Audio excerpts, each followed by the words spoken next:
नेता प्रतिपक्ष राहुल गांधी जी ने प्रधानमंत्री श्री नरेंद्र मोदी जी के बारे में जिस प्रकार की आपत्तिजनक और ओछी टिप्पणी की है, उसके द्वारा एक बार पुनः उन्होंने ये सिद्ध कर दिया है कि उनके अंदर नेता प्रतिपक्ष जैसे गंभीर पद को धारण करने की योग्यता और परिपक्वता नहीं है।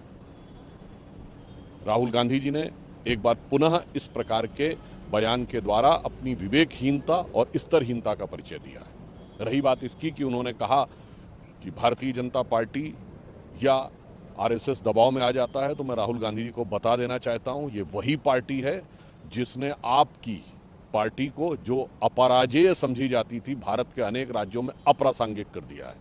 This is the same party and same organisation which has made the invincible Congress as an irrelevant Congress in several of the Indian state।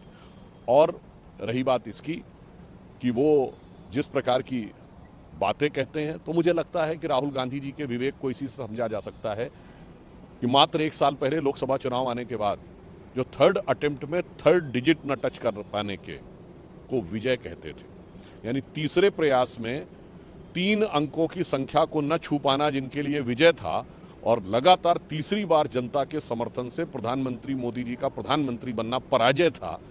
जिसकी बुद्धि ऐसी हो उसे ही भारत की सेना के अप्रतिम शौर्य के प्रतीक ऑपरेशन सिंदूर में सरेंडर नजर आता है।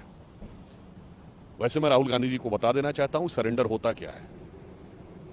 राहुल जी, आपने 15 जुलाई 2011 को यह बोला था कि आतंकवाद को काबू नहीं पाया जा सकता, यह था आतंकवाद से सरेंडर। आपने केवल 2 साल पहले मार्च 2023 में विदेश में जाके बोला था कि डिफेंडर्स ऑफ डेमोक्रेसी अमेरिका और यूरोप क्यों भारत के लोकतंत्र में हस्तक्षेप नहीं कर रहे हैं, ये होता है सरेंडर। 26/11 के हमले के बाद आपने फौज को कार्रवाई की अनुमति नहीं दी आपकी सरकार ने, ये होता है सरेंडर। 1971 में 93,000 फौजी हमारे पास थे, उसके बाद भी इंदिरा जी की सरकार में पीओके सरेंडर, हमारे 54 prisoner of war surrender, Sindh और पंजाब यानी पाकिस्तान के सिंध और पंजाब का 13,000 किलोमीटर का एरिया सरेंडर। 1965 में जंग में फौज जीती, हाजीपीर का दर्रा सरेंडर, जो हम जीत के आए थे, कच्छ के पास का इलाका और लाहौर से 20 किलोमीटर तक पहुंच गए थे, वो जमीन सरेंडर। 1948 में संयुक्त राष्ट्र के आगे पंडित नेहरू का ऐसा सरेंडर कि आधा कश्मीर सरेंडर, और आजादी के समय जिन्ना और मुस्लिम लीग के आगे 1/3 देश सरेंडर। तो मैं बताना चाहता हूं कि अम्मा मियां, अच्छी तरीके से याद कर लीजिए, हिंदुस्तान की आजादी का हर कैलेंडर आपकी पार्टी, आपकी सरकार और आपके खानदान के सरेंडर के शर्मनाक कारनामों से भरा हुआ है।